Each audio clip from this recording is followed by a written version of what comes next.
Dan rumusnya better late than never. Pertanyaannya adalah, kalau idenya ada, gagasannya ada, apa garansi jaminan bahwa hal tersebut bisa dijalankan, diimplementasikan oleh Pak Anies? Bagaimana langkah strategi pencegahan yang dapat dilakukan menurut pandangan Pak Anies Baswedan?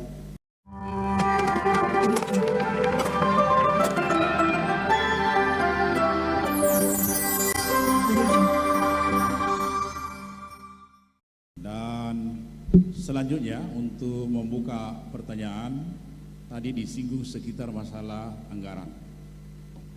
Seperti kita ketahui bahwa dana penelitian, ya, Pak Anies ini pernah menjadi rektor di Universitas Paramadina, pernah Menteri Pendidikan dan Kebudayaan, dan pernah menjadi gubernur. Dan tentu masalah-masalah penelitian mereka tahu banyak. Dan setelah kita melihat data yang ada di Indonesia, itu dibandingkan dengan negara-negara tetangga maupun negara-negara maju itu, dana penelitian atau R&D kita dihubungkan dengan PRD, ya, dengan PDB kita itu di bawah rata-rata. Sementara penelitian itu terkait dengan masalah-masalah inovasi. Orang tidak bisa menemukan hal-hal baru, tidak bisa melakukan inovasi-inovasi kalau tidak ada penelitian yang bagus, terutama penganggaran. Nah, ada data bahwa keunggulan suatu bangsa itu pertama 45% karena inovasi. Kemudian di bawahnya itu ada 25% karena kolaborasi. Kemudian faktor IT itu ada 20%. Kemudian faktor sumber daya itu hanya 10%. Makanya kita tidak maju-maju karena kita andalannya hanya sumber daya. Tidak ditunjang dengan inovasi, kolaborasi maupun IT. Oleh karena itulah kita barangkali melihat di sini perbandingan Indonesia. Malah kalau 2020 itu kita punya dana penelitian R&D-nya adalah 0,31. Tetapi memasuki tahun 2022 itu turun menjadi 0,24. Ini jauh sekali ya dibanding dengan negara-negara lain. Misalnya Amerika itu 2,7%, kemudian Cina 2,1, Jepang 3,1, Jerman 2,9, Korea Selatan malah 4,2, ya. Kemudian Thailand itu 0,39. Nah, pertanyaannya adalah kira-kira berapa persentase R&D ini dikaitkan dengan PDB? Kira-kira yang sepantasnya untuk Indonesia, dan kalau diukur waktu tahun demi tahun, bagaimana kira-kira kurun waktu dia perlukan sehingga Indonesia ini pendanaan penelitiannya bisa bersaing dengan negara maju. Barangkali itu untuk sebagai pertanyaan pembuka dulu. Silakan Pak Anies untuk memberikan komentar. Setuju Pak, bahwa anggaran penelitian itu memang harus ditingkatkan dan diarahkan. Penelitian di bidang-bidang yang memiliki dampak jangka pendek dan menengah kepada pembangunan Indonesia. Ini yang harus kita dorong. Penelitian yang memiliki dampak jangka panjang itu bisa dikerjakan menyusul, tapi yang punya jangka pendek dan menengah ini prioritas, sehingga hasilnya bisa langsung dimanfaatkan untuk penyusunan kebijakan, bisa dimanfaatkan oleh dunia usaha untuk bisa menjadi alat-alat baru di dalam melayani masyarakat. Nah, alokasinya kalau kami melihat gradual peningkatannya. Jadi dari tahun ke tahun itu ada peningkatan yang gradual. Bila kita bisa tingkatkan 25-40% saja per tahun, maka dalam waktu 4 tahun maka kita sudah bisa naik 2 kali lipat. Dan itu artinya kapasitas yang ada di kampus juga mengalami peningkatan. Bila kita lompat langsung terlalu tinggi, apa yang terjadi? Belum tentu kapasitas yang tersedia siap untuk merespon. Tapi bila ada peningkatan secara gradual, setelah berjalan 4 tahun saja, kita akan mengalami peningkatan 100% karena naik 25 hingga 40% per tahun. Kalau bayangan saya peningkatannya gradual dan alokasinya untuk bidang-bidang yang langsung punya manfaat untuk Indonesia. Apa yang dikerjakan Korea? Itu keseriusan investasi di pendidikan, di kesehatan, di riset, Dan termasuk Pak, di dunia entertainment. Di dunia entertainment itu Korea melakukan investasi di tahun 90-an. Negara hadir membelanjakan teknologi-teknologi baru yang kalau swasta belanja nggak akan efisien. Untuk perfilman, untuk musik, fasilitasnya dari mana? Negara yang belanja, bukan swasta yang belanja. Karena itu mereka punya alat mixer film yang sangat rumit, punya alat mixing musik yang sangat rumit. Dan dengan mereka investasi itu di awal 90-an ini, mereka kemudian baru di tahun 2000-an, 2000 ke atas menyaksikan dampak dari investasi itu. Hari ini entertainment kita isinya Korea di mana-mana, bukan Indonesia, seluruh dunia. Dan itu terjadi karena negara mau investasi awal. Indonesia tidak boleh tidak melakukan itu. Dan rumusnya better late than never. Gitu Pak, makasih. Oke, terima kasih atas jawabannya yang sangat bagus. Sekarang tiba giliran pakar-pakar kita yang sudah disiapkan untuk mengajukan pertanyaan-pertanyaan. Pertama saya beri kesempatan Profesor Hamid Padu atas ekonomi. Silakan. Terima kasih Bapak Pangeran. Assalamualaikum warahmatullahi wabarakatuh dan selamat sore. Terima kasih Pak Anies Baswedan yang saya hormati. Kalau kita lihat tadi presentasinya, tentu kita berharap bahwa Indonesia satu ekonomi yang lebih adil, sejahtera, tentu pembangunan yang inklusif, tidak timpang dan berkeadilan, dan tentu berkelanjutan pada kesetaraan, kesempatan untuk tidak miskin dan bisa bekerja. Solusinya tentu banyak, berbagai model alternatif kebijakan yang bisa dilakukan untuk Indonesia. Tentu nanti Pak Anies akan menggambarkan kepada kita bagaimana mencapainya. Namun kalau kita lihat bahwa sepanjang trajektori perjalanan bangsa ini 40 tahun penuh dengan ketimpangan dan ketidakadilan.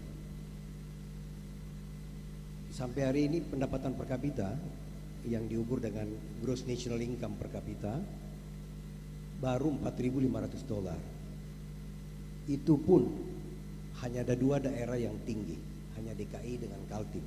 Kaltim karena sumber daya minyaknya, Jakarta karena pusat bisnis. 20 provinsi lainnya berada di tengah-tengah. 4 daerah di Jawa dan Banten malah rendah sekali.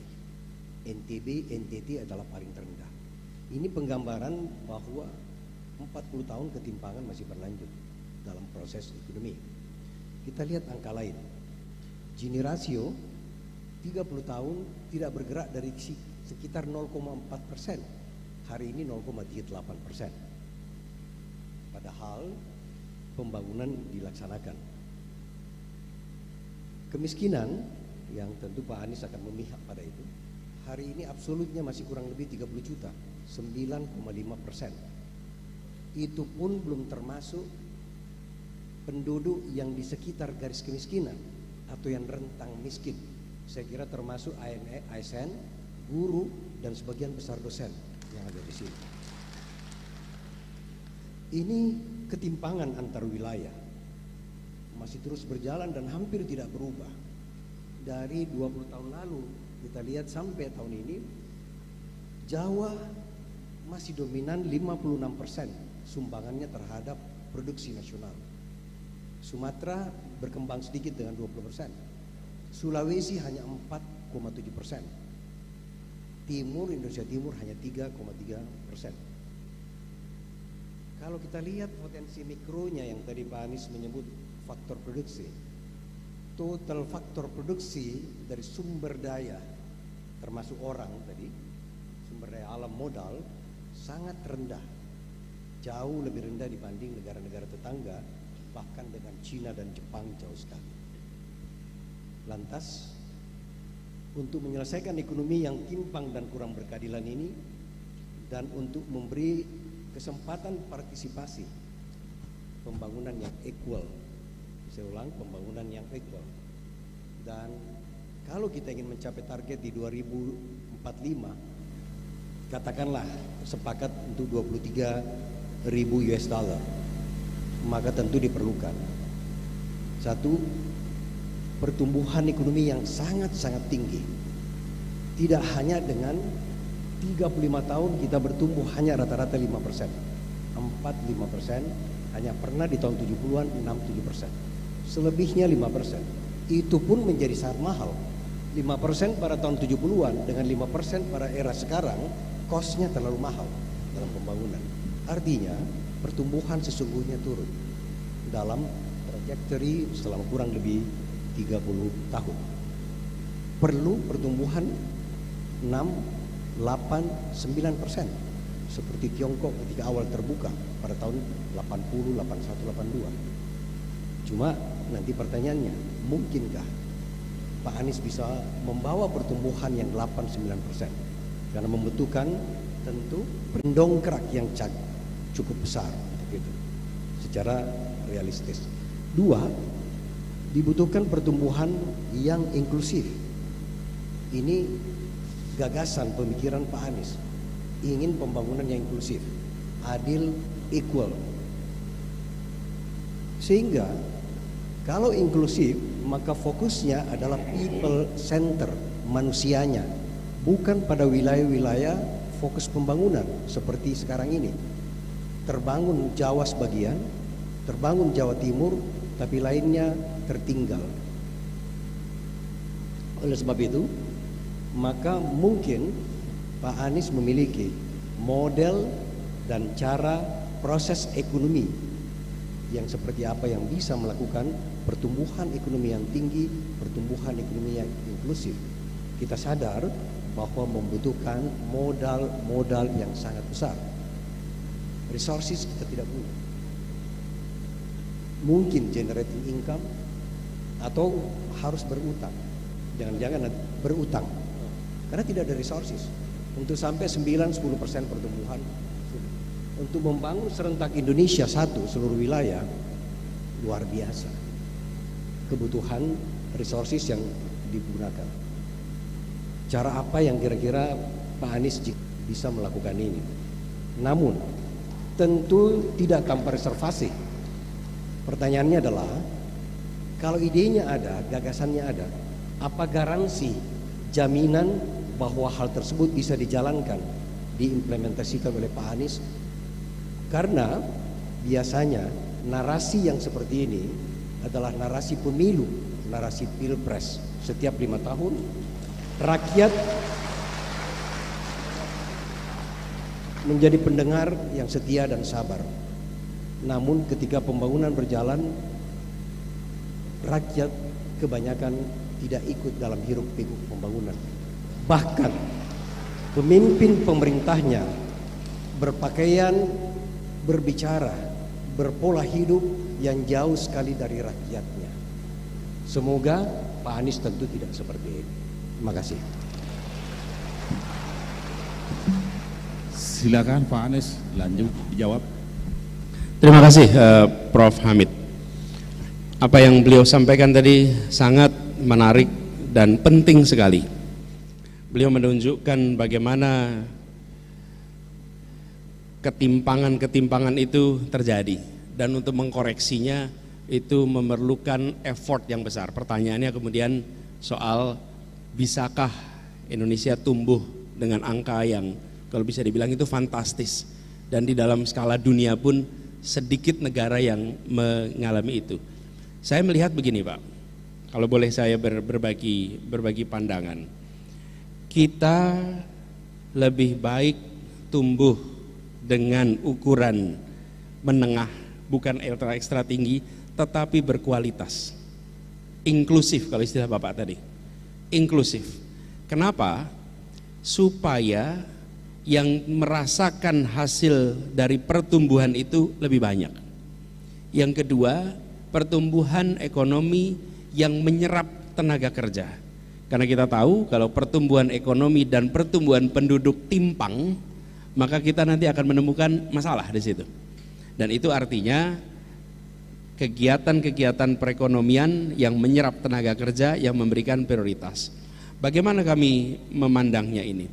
Kami melihat Pak, perlu menciptakan, kalau gunakan istilah lain, perlu mendorong lebih banyak kota berfungsi sebagai engine of economic growth. Yang tadi Bapak sampaikan di Jawa 56%, dan dari Jawa 56% itu 18% di Jakarta. 18% di Jakarta. Jakarta itu bisa dibilang 4 kali perekonomian seluruh Sulawesi. Dan konsumsi listrik di Jakarta itu lebih banyak daripada seluruh konsumsi listrik di Sumatera, apalagi Sulawesi. Ini hanya bisa berubah kalau negara serius menciptakan kota-kota baru sebagai engine of economic growth. Masalahnya Pak, kota itu tidak punya anggaran. Yang punya anggaran kota itu cuma Jakarta. Begitu sampai kota lain tidak punya anggaran. Disinilah letak pentingnya bahwa negara mengalokasikan anggaran yang cukup untuk mentransformasi kota-kota itu menjadi engine of economic growth. Bukan hanya kota Nusantara satu di Kalimantan Timur, tapi lebih dari 14 kota di seluruh Indonesia yang harus jadikan engine of economic growth. Kita, pemerintah berani komit memberikan kepada satu titik namanya Nusantara, tapi yang membutuhkan alokasi untuk pertumbuhan itu semua kota. Mengapa? Ini akan meningkatkan kualitas. Kota-kota ini yang nanti akan menyerap hasil produksi perekonomian yang ada di kawasan sekitarnya. Contoh paling konkret hari ini adalah Makassar. Makassar ini sebuah kota menjadi kota jasa yang memfasilitasi Sulawesi dan kawasan timur Indonesia. Kita butuh 3 sampai 7 lagi kota di kawasan timur Indonesia yang bisa memerankan seperti Makassar. Jadi kalau menurut hemat kami, Prof. Hamid, lebih baik pertumbuhannya itu medium tetapi pemerataannya terjadi. Itu menurut hemat kami. Lalu yang kedua, harus ada kemauan untuk mengkoreksi data-data yang kita miliki, Pak. Bapak Prof di ekonomi merasakan betul. Yang kita sebut sebagai Gini rasio kita itu membandingkan pengeluaran, Pak. Bukan membandingkan pendapatan. Ya kalau pengeluaran dibandingkan, maka paling kaya sama paling miskin juga gap pengeluarannya kurang lebih sama. Tapi kalau kita membandingkan pemasukan, maka kita akan menyaksikan negeri ini sesungguhnya jauh lebih timpang daripada Gini rasio yang sekarang kita miliki. Nah ini tugas ekonom-ekonom nih, untuk menghitung Gini rasio dengan menghitung pemasukan, pendapatan, bukan pengeluaran. Yang kedua, kemiskinan. Data kemiskinan 30 juta ini, data kemiskinan yang sesungguhnya dibandingkan dengan seluruh dunia agak problematik gitu. Betul nggak Prof? Agak problematik. Kita menaker supaya jumlah yang miskin itu tidak terlalu banyak. Nah kalau begitu caranya, maka sampai kapanpun kita tidak akan pernah mengentaskan kemiskinan. Ini harus dilakukan revisi, koreksi, sehingga kita berani jujur dengan berapa jumlah kemiskinan yang sesungguhnya ada di Indonesia. Jadi Prof, singkatnya itu. Lalu ada satu hal terakhir aja. Sektor pertanian membutuhkan keseriusan reform dan pertumbuhan. Di sektor pertanian ini menurut kami kita bisa meraih pertumbuhan ekonomi yang sangat tinggi. Sektoral, bukan keseluruhan. Tapi kalau sektor pertanian perkebunan ini bisa tumbuh, maka dampaknya akan besar pada perekonomian. Itu jawaban kami dan mudah-mudahan nanti bisa dapat feedback lebih jauh lagi dari Prof. Hamid. Terima kasih. Ya, mari kita beri tepuk tangan dulu sebelum lanjut ke pakar berikutnya. Kita akan tiba lagi ke panelis atau penanya berikutnya dari bidang kesehatan. Beliau adalah Profesor Dr. Sukri Baluturi, Dekan Fakultas Kesehatan Masyarakat. Silakan.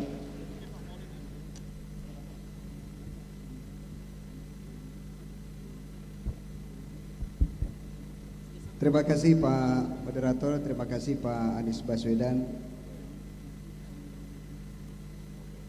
Dalam konteks ketahanan kesehatan, salah satu tugas besar bangsa Indonesia adalah masalah stunting. Saya ingin memaparkan data bahwa berdasarkan data 2022, kasus stunting di Indonesia sebanyak 21,6%, menurun sekitar 2,8% pada tahun sebelumnya. Namun jika kita bandingkan dengan negara seperti Malaysia yang kurang lebih sekitar 21%, kemudian Thailand 12,3%, bahkan Jepang hanya 5,5%. Tentu angka ini sangat tinggi. Stunting tidak hanya dampaknya pada pertumbuhan fisik, kognitif, otak dan sebagainya, tetapi di dalam jangka panjang ini akan memberikan dampak terhadap produktivitas masa depan generasi kita.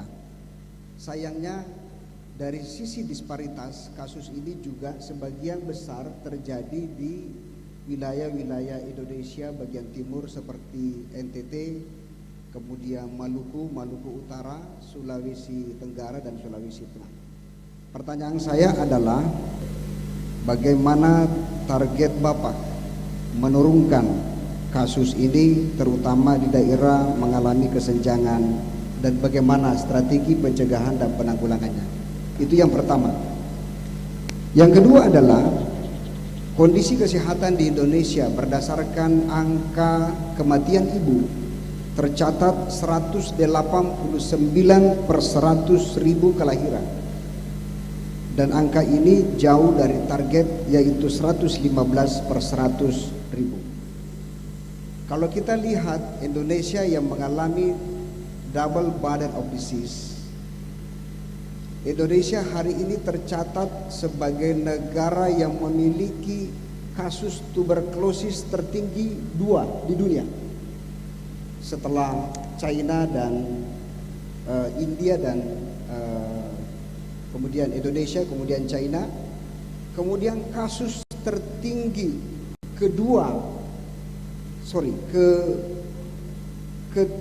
ketiga di dunia mengenai kusta setelah India dan Brazil. Di satu sisi Indonesia juga mengalami beban seperti penyakit-penyakit tidak menular yang dicatat sebagai stroke, kemudian jantung, kemudian diabetes yang dianggap sebagai penyakit yang paling mematikan. Pertanyaan saya adalah bagaimana langkah strategi pencegahan yang dapat dilakukan menurut pandangan Pak Anies Baswedan. Terima kasih. Waalaikumsalam warahmatullahi wabarakatuh. Silakan. Ya, terima kasih Prof. Sukri.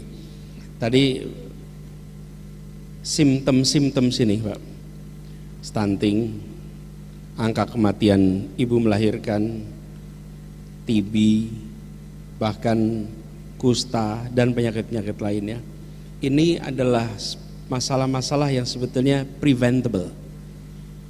Ini agak berbeda dengan COVID kan kira-kira. Ini adalah problem kesehatan masyarakat yang preventable.